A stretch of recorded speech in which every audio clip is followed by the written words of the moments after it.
And please make sure 3 minutes and then 4 minutes discussion, okay? Okay.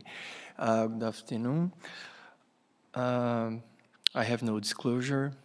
The aim of this study is to describe the prevalence of low urinary tract symptoms in patients who have undergone kidney transplants and to evaluate the association between potential risk factors and the presence or severity of LUTs.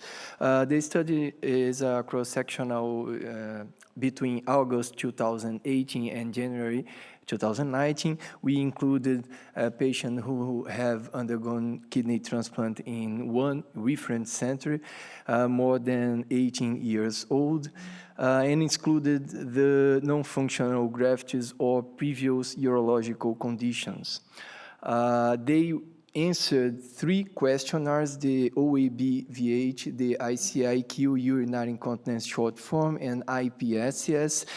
And we also reviewed their charts, looking for demographic, clinical, and kidney transplant-related variables like type of donor, CKD etiology, delayed graft function, ischemia time since transplant, urethral stent, urinary fistula, and CMV infection.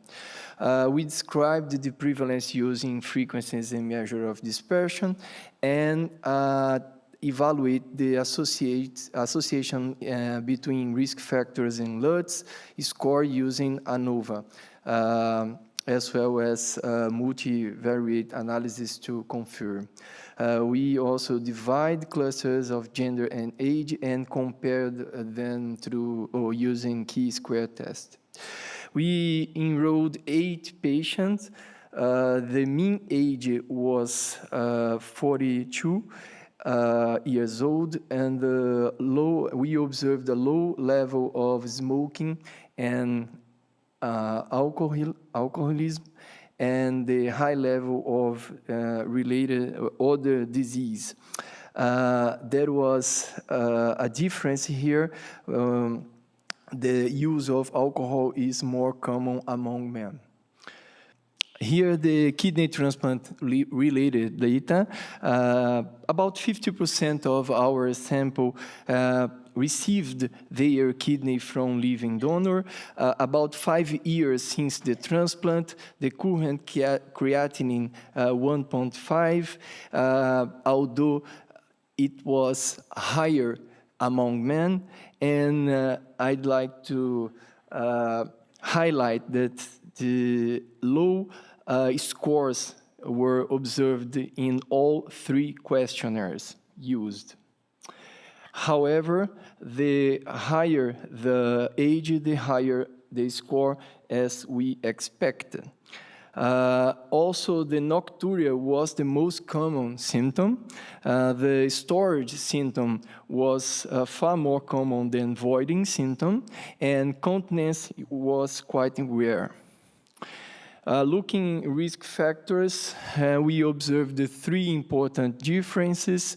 No prior cytomegalovirus infection was related with higher IPSS and OAB score, maybe related to the drugs used to treat CMV or antibiotics. The age more than 80 or more than 40 years old was related with a higher ICIQ score.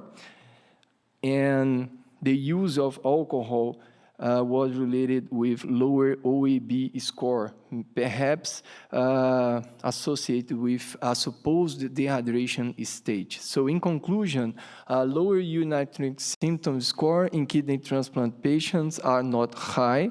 Age and gender haven't modified the score of LUTs in the present study, except continence. And previous treatment of CMV infection and EV use of alcohol are possible protective factors as well. Thank you for your attention.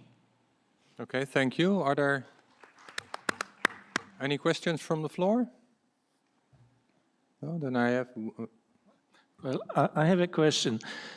The renal failure for transplant was probably you excluded neurogenic lower urinary tract symptoms, because Is that right? Or you have some patients with neurogenic disease? Exactly. All patients with urological conditions were excluded. Okay. And you mentioned in your abstract the low prevalence of lower urinary tract symptoms compared to the general population, but I think you give a percentage for the complete study population. Did you also look at the presence of moderate to severe symptoms according to age groups? Yeah, sorry. So the prevalence of moderate to severe symptoms, lower urinary tract symptoms, according to IPSS, did you divide it into two groups according to age? Did you find? Yeah. When we divided between less than 40 years and more than 40 years, we observed a higher incontinence score, and we don't observe a significant difference in difference of gender. Okay. Okay. Thank you. Thank you for your presentation. Thank you very much.